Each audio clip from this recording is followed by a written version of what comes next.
السلام علیکم ورحمۃ اللہ وبرکاتہ۔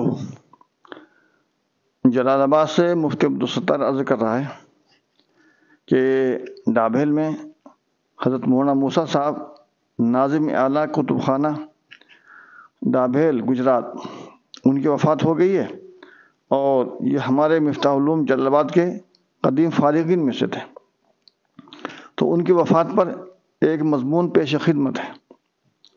بِاسْمِهِ سبحانہ وتعالی حامدا و مصلیہ، ایک ستارہ جو غروب ہوا، ثانیہ ارتحال، مادر علمی مفتاح العلوم جلال آباد کے ایک ہونہار سپوت اور گلے سرسبد حضرت الحاج مولانا محمد موسیٰ صاحب ناظم اعلیٰ کتب خانہ و لائبریری جامعہ اسلامیہ تعلیم الدین ڈابھیل گجرات کی وفات ہم جماعت طلباء کے لیے ایک عظیم سانحہ ہے۔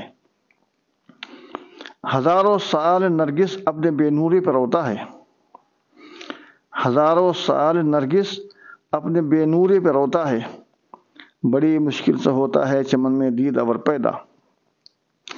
مولانا موصوف مفتاح العلوم جلال آباد کے قدیم فارغین میں سرخیل اور چوٹی کے فضلاء میں سے تھے۔ بہت ہی نیک طبیعت، انتہائی متواضع، حد دل عزیز، گوناگون صفات کے حامل، اور کتب خانہ جامعہ ڈابھیل کے منتظم اعلیٰ اور ادارے کے لیے بے لوث محنت کش اور ملنسار ہونے کے ساتھ اس راقم سے بھی بہت الفت اور محبت رکھتے تھے۔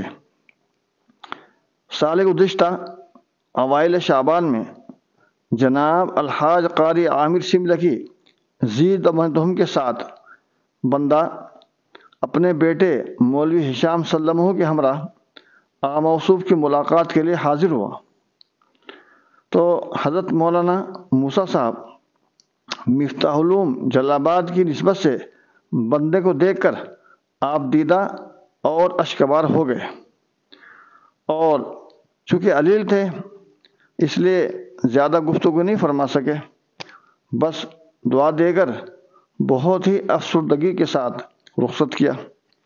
ذالک فضل اللہ یؤتیہ من یشاء۔ دعا ہے خداوند کریم موصوف کی مخلصانہ خدمات اور مسائے جمیلہ کو قبول فرمائے اور ذخیرِ آخرت بنائے۔ جہاں میں اہل عرفہ صورت خورشید جیتے ہیں، جہاں میں اہل عرفہ صورت خورشید جیتے ہیں، ادھر ڈوبے ادھر دمکے، ادھر ڈوبے ادھر چمکے۔ اللہ تعالیٰ ان سے راضی ہو جائے اور ان کو راضی کر دے۔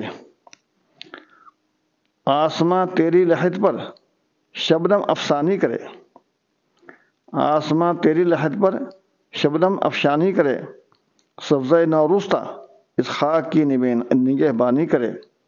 این دعا ازمن و جملہ جہاں آمین بعد۔